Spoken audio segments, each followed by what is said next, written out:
한 작가가 자기 책을 두고 한쪽에서는 내 걸작 중 하나다 이렇게 말하고요. 네, 다른 쪽에서는 아주 따분한 책이다 이렇게 혹평을 해요.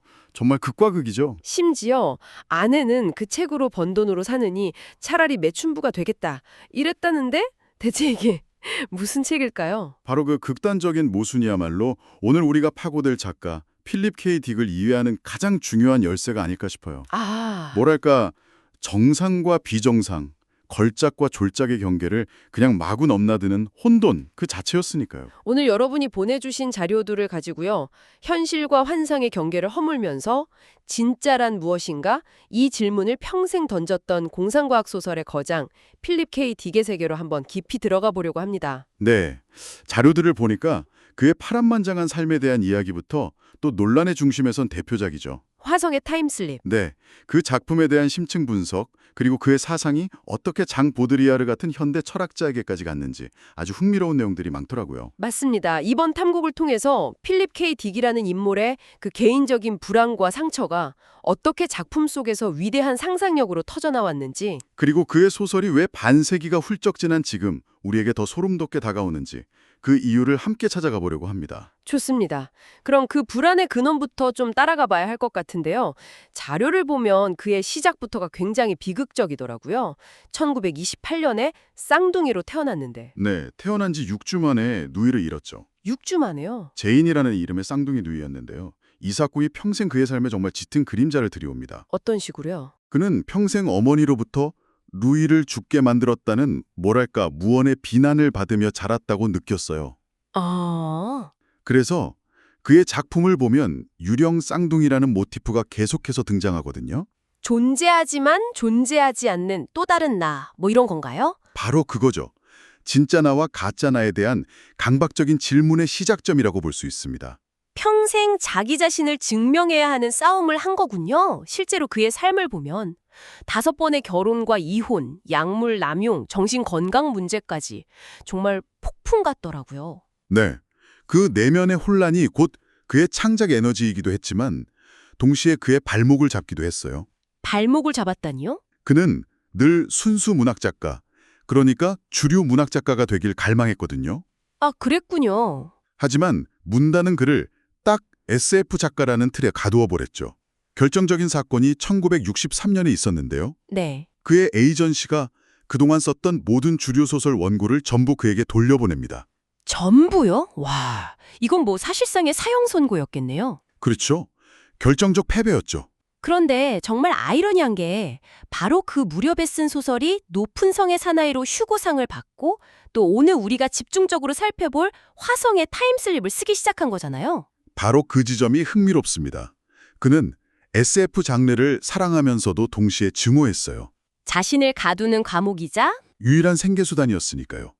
이 화성의 타임슬립 역시 그 애증의 산물입니다. 야심차게 내놨지만 여러 출판사에서 거절당했죠. 거절당했다고요? 네, 특히 에이스북스의 편집자 돈 울하엠의 거절 이유가 아주 상징적이에요. 뭐라고 했는데요? 소설의 배경이 고작 1994년 화성이라는 이유로 나의 SF적 감수성을 모욕했다. 이러면서 퇴짜를 놨거든요. 잠깐만요. 1994년이 너무 가깝다고요? 지금 보면 정말 어이가 없는 이유인데요. 그렇죠.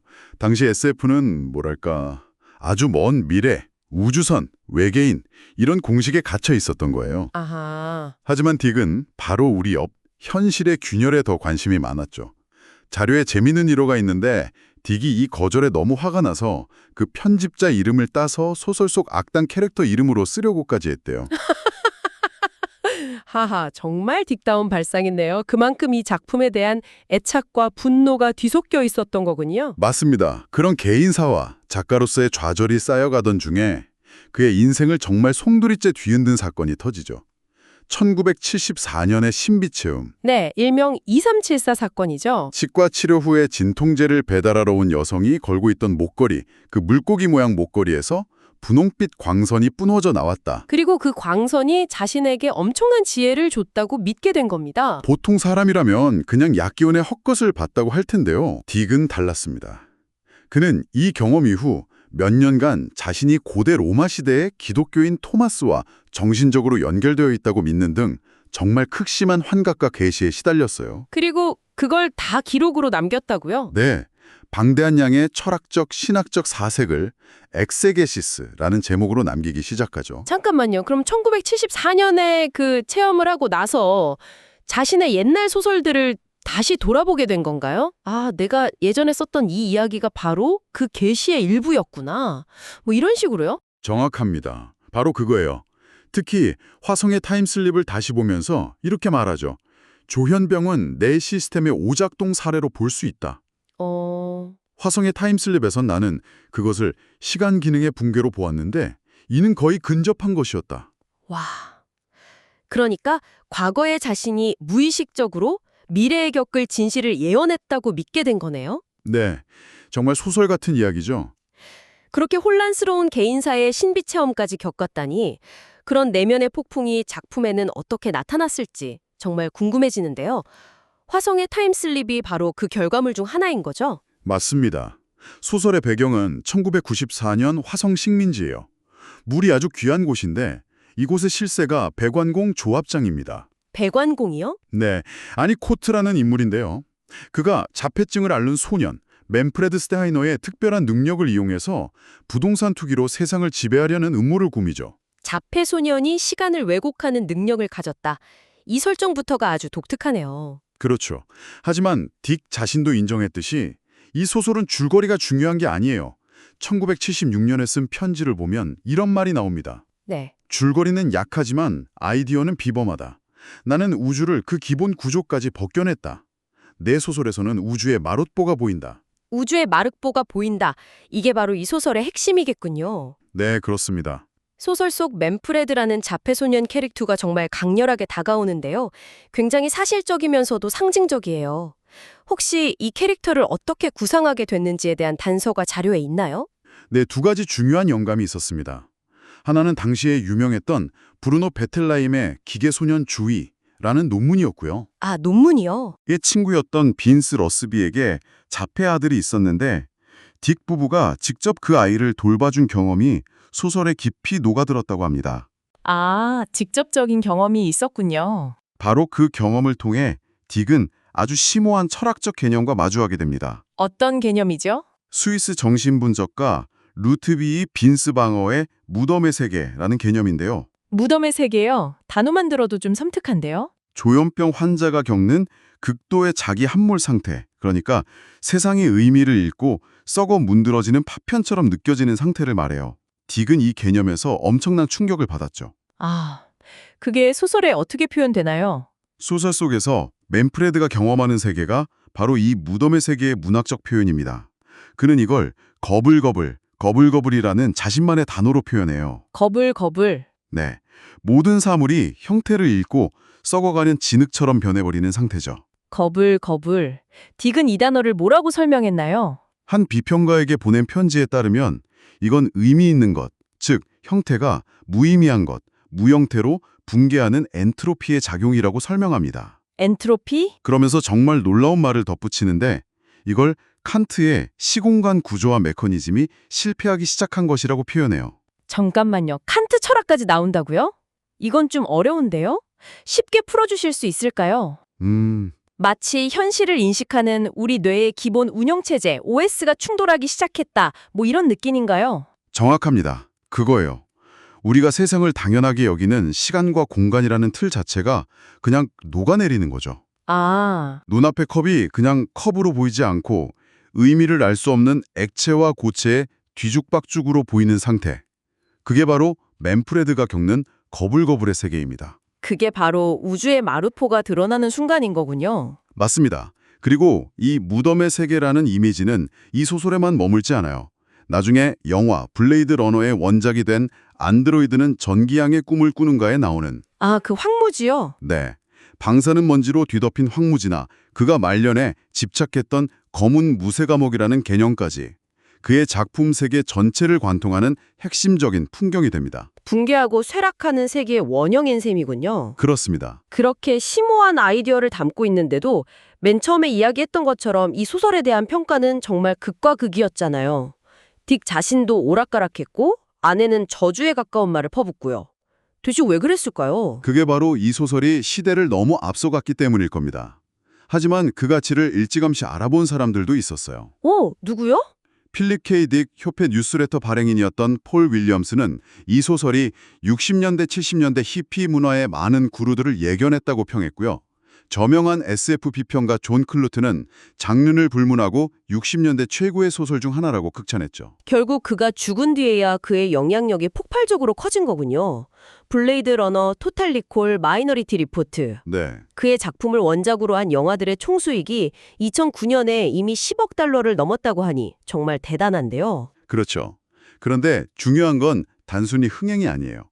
가령 블레이드 러너의 그 음울하고 비 내리는 도시 풍경이나 황량한 분위기 있잖아요. 네, 있죠. 그게 오늘 우리가 이야기한 무덤의 세계나 검은 무쇠 감옥의 개념이 그대로 스크린에 옮겨진 거나 마찬가지거든요.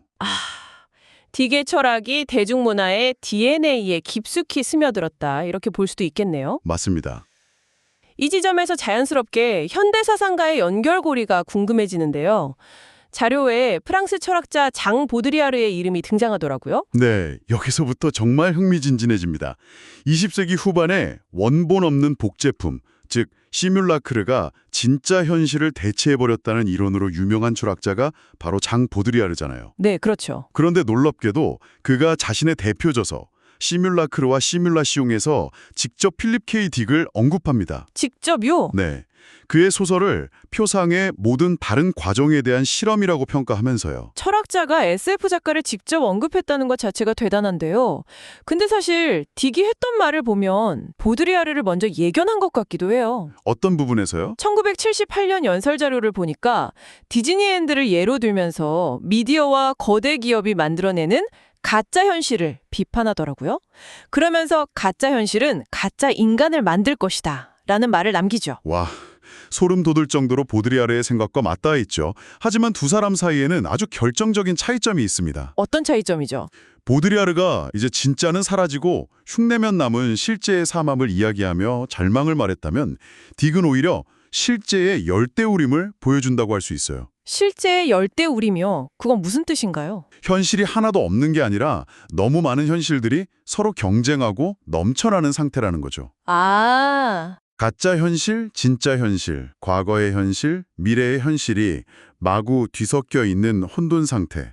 그리고 딕의 세계에서는 그 혼돈 속에서 언제든 진정한 실제가 예기치 않게 폭발적으로 터져나올 가능성이 항상 열려 있습니다. 가짜 인간은 가짜 현실을 만든다는 말이 되게 흥미롭네요. 어쩌면 이건 평생 누령 쌍둥이의 그림자 속에서 자신의 정체성을 고민했던 딕의 개인적인 경험과도 연결되는 게 아닐까요? 아주 중요한 지적입니다. 진짜 나와 그렇지 않은 나에 대한 강박 같은 거요. 맞아요.